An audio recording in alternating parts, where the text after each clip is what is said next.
hogaamiyaha Iran ugu sareeyaha oo dhulka ku jiiday dalalka Carabta iyo Israa'iil oo sheegay inay dhawaan baabi'i doonaan wadaadka ugu sareeya amarka ugu dambeeyana leh dalka Iran ayaa waxa uu maanta jeediyay khudbad kamid ah kuwii ugu adkaa ee hogaamiye ka tirsan dalalka caalamka islaamka u jeediyay khudbadan ayaa waxa uu ku soo beegay horta maalinta loo bixiyay maalinta Qudus oo sidoo kale ay u dabaaldegaan ciidamadooda qalabka sidee al-Quds loo yaqaan u dabaaldegaan maalinta Qudus ee 23 bisha ayatullah dalkaasi Iran ayatullah Ali Khamenei ayaa khudbadii halkaas uu ka akhriyay waxa inta badan ka hadlaya warbaahinta caalamka oo dhan taasoo uu erebixino cusub u isticmaalay Yahuudda isla markaana uu ka sheekayay taariikhda Yahuudda asalkooda halka yimaadeen Carabta iyo sida ay ugu lugaha u saarayaan ama u fashilinayaan dadka reer Falastiin waxa uu horta ku sifeeyay Yahuudda in ay tahay buro kansara ama kaankara ah oo lagu dhax beeray ayuu yiri jirka iyo wadnaha gobolka bariga dhexe isagoo hadlayay khudbad jeedinayay wuxuu yiri hadii aan idin sheego ayuu yiri taliska sahnooniyadu waxa weeye waa dilaa buro ah oo kansara oo gobolka ku taala waxaana shaki uusan igaga jirin in la xididasiibi doono inta xididada la soo rujiyo kadibna la baabi'i doono buu oo cagta la mari doono taas shaki igama jiray ayuu yiri ayatollah Ali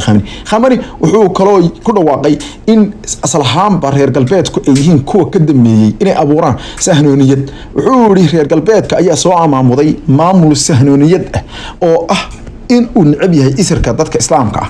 kaas waxayna u adeegsadeen ayuu maalqabeenadii Yahuudda ahaa oo ay ku qanciyeen in qaran Yahuud leedahay laga dhax abuuro bariga dhexe wuxuu yiri reer galbeedka iyo Yahuudi ganacsatada hay'adda lacagta lahaa waxa ay amaamudeen oo dhoodhoobeen ayuu yiri kadibna taliskaasi buu yiri isagoo oo kelmadda kansar ama kaankaro 5 jeer isticmaalay wuxuu yiri burada kansarka ayay ka dhex dhiseen ayuu yiri gobolka waxayna ugu talagaleen in ay gobolka ka dhex muuqato oo ay saameyn xoogan ku yeelato gaar ahaan ayuu yiri galbeedka qaaradda Asia sida daraadeed waxa ay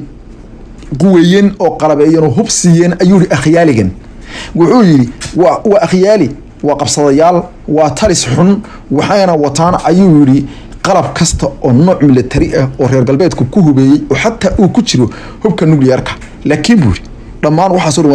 wala iskala tagaya gacantana loo tagi doona ayuu sheegay intaasi wuxuu ku daray in ay jiraan dalal markaasi ugu talagalay in dalalka caalamka islaam lagu maaweeliyo kooxdaas oo ku tilmaamay koox wuxuu yiri dalka Britain ayaa dhoodhoobay sahnooniyad waxaana door fiican ka ciyaaray ayuu yiri dagaalkii labaad ee dunida oo caalamka islaam u jilbaha dhigtay taasina waxa ay samaysantay in akhyaali talis ah lagu dhawaaqo ayuu hadana ku celiyay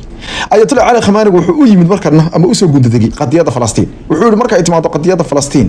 waxa ayuu yiri cawaanimo iyo jahlinimo in sahnooniyada siyaasadeedu ay tahay inay caalamka islaamka ay ka dhigaan kuwa ilaawa oo gabigooduba ay iloosiyaan ayuu yiri wuxuu ku sifeeyay in uu jiro dal Falastiin la yiraahdo oo ay haystaan taasina waxa sahlaysa ayuu yiri dalalka Carbeed oo iyagu hor ordaya ayuu yiri hadirta Yahuud waxaan rabaa ayuu yiri in hadii Falastiin la ilaawo aan rabo inaan idin sheego oo idin cadeeyo waxaan kala rabaa inaan idin cadeeyo in dhamaanteen aynu noqono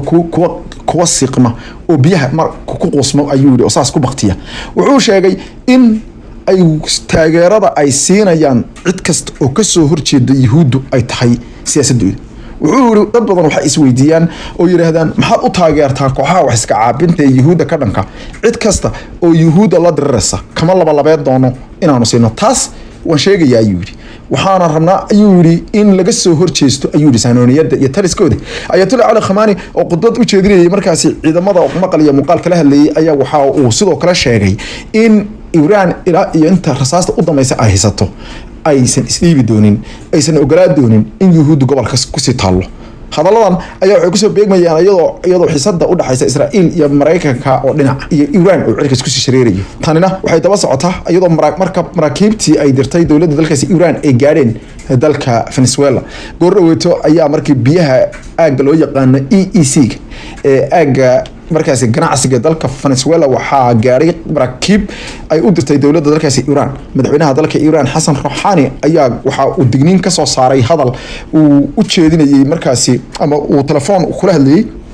amiirka dalka qaran Amir Xamed ayuu wuxuu u mariyay in Mareykanku aysan ku kadsoomin in ay weeraraan booyadaha maraakiibta ah ee halkaas qulqulaya hadii la khalkhal geliyo ayuu maraakiibta iyada gacanka Caribbean hadda ka gudubtay waxa uu Mareykankuna wajahaya khalkhalgelin lamid ah taa u sameeyay ma badbaadi doonaan ayuu ruuxaani u sheegay markaasi Amir Tamim bin Hamad Al Thani dowladda dalka Venezuela ayaa goor hore ku dhawaaqday in ay u dirtay maraakiib dagaal iyo sidoo kale diyaaradaha dhinaca dagaalka ah oo soo galbiya maraakiibta saliidda sida madaxweyne Maduro ayaa wasiirka gaashaandhigga ku amray in marka la soo gaaro aagga loo yaqaano exclusive economy zone ama aagga ganacsiga dalkaasi in laga hortago markabkii ugu horeeyay ayaa 7 habeenimo ee xalay ama saak goor hore oo xilliga geeska Afrika ku xidhay dalka Venezuela dowladda dalkaasi waxa ay sheegtay in ay iska caabinayso Mareykanka aagga barta loo yaqaano tankerska ee ayagu indhayaha qulqulka maraakiibta ee badda ayaa sheegay in maraakiibtu ay muuqdeen kuwa aan gambarayn